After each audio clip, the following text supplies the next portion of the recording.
Hey guys, how's it going? Hopefully you're doing fine today. Welcome back on my YouTube channel. Et dans cette vidéo, je vais vous donner une astuce imparable, incontournable pour pouvoir apprendre les verbes irréguliers en anglais. Oui, je parle bien de cette liste de verbes irréguliers que tu avais l'habitude de retrouver à la fin de ton livre d'anglais et qui malheureusement a bouleversé, voire traumatisé des générations entières d'élèves puisqu'elle leur a donné l'impression qu'en fait l'anglais c'était une langue trop difficile. Or ce n'est pas le cas et je suis là pour te le démontrer. Mais avant de commencer, je t'invite à procéder au rituel et à t'abonner à cette chaîne YouTube magnifique dans laquelle tu apprends des choses extraordinaires et simples en anglais.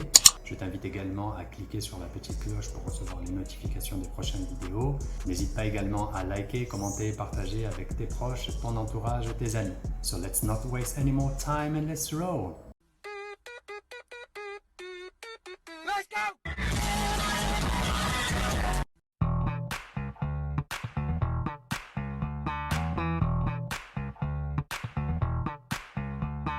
Alors, quelle est cette astuce imparable qui va te permettre d'apprendre les verbes irréguliers auxquels tu étais super allergique pendant ta jeunesse, ou tu l'es encore, puisque tu es encore en train d'étudier peut-être? Cette technique, elle est super simple. Il s'agit simplement de procéder à une classification de ces verbes irréguliers. C'est aussi bête que ça.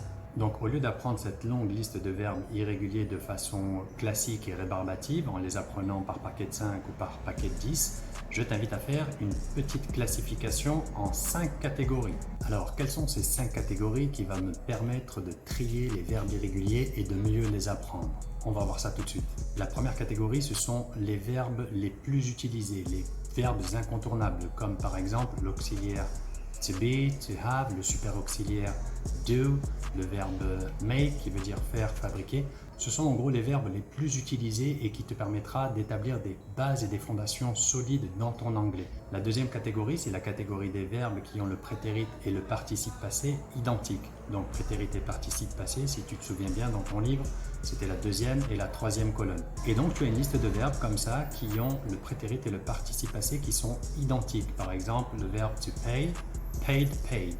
To find, found, found. La troisième catégorie, qui est probablement la catégorie des verbes les plus faciles à apprendre, est la catégorie des verbes qui ne changent pas. Que ce soit la base verbale, le prétérit ou le participe passé, le verbe ne change pas. Et tu as une liste de verbes qui rentrent dans cette catégorie, comme par exemple to cut, cut, cut, qui est le verbe couper. To let, let, let, qui est le verbe laisser. To put, put, put, qui est le verbe mettre, etc., etc.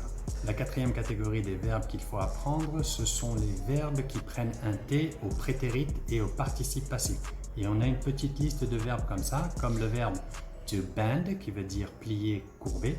Le prétérit et le participe passé de to bend, c'est bent, bent. On a également le verbe dépenser en anglais, qui est to spend. Le prétérit et le participe passé de to spend, c'est spent, spent. Donc on remplace le D par un T.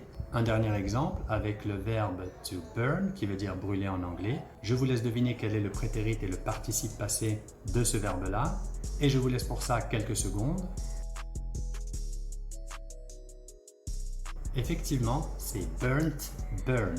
Donc là aussi, ce sera une catégorie assez facile à mémoriser et bien entendu à ton rythme. La cinquième et dernière catégorie que je t'invite à apprendre, c'est la catégorie des verbes qui prennent GHT au prétérit et au participe passé. Donc on va prendre l'exemple du verbe acheter en anglais qui se dit to buy. Le prétérit et le participe passé de to buy, c'est bought, bought. C'est le cas également du verbe apporter en anglais qui se dit to bring. Le prétérit et le participe passé de to bring, c'est brought, brought. À chaque fois, c'est GHT à la fin. On a également le verbe to fight qui veut dire se battre. Le prétérit et le participe passé de to fight, c'est fought, fought. GHT à la fin. Donc voici la classification que je te propose de réaliser si tu veux apprendre tes verbes irréguliers de façon simple et sereine. Il existe évidemment d'autres catégories, mais celles-ci sont les principales à apprendre. Au passage, je t'invite à me laisser un petit commentaire pour me dire quelle est la catégorie la plus facile ou la plus difficile à apprendre selon toi. Voilà, j'espère que c'est plus clair pour toi. J'espère sincèrement que j'ai pu atténuer le brouillard qu'il y a dans ta tête en ce qui concerne les verbes irréguliers. Notre vidéo touche à sa fin et oui, malheureusement, parfois la vie peut être cruelle. En tout cas, si elle t'a plu, n'hésite pas à t'abonner à la chaîne YouTube et à cliquer sur la petite cloche pour recevoir les notifications des prochaines vidéos. N'hésite pas également à liker, commenter, partager avec tes proches, ton entourage, tes amis. Ça peut toujours leur servir. So that's all for me, folks. Just take care, stay safe, and see you soon. Cheers!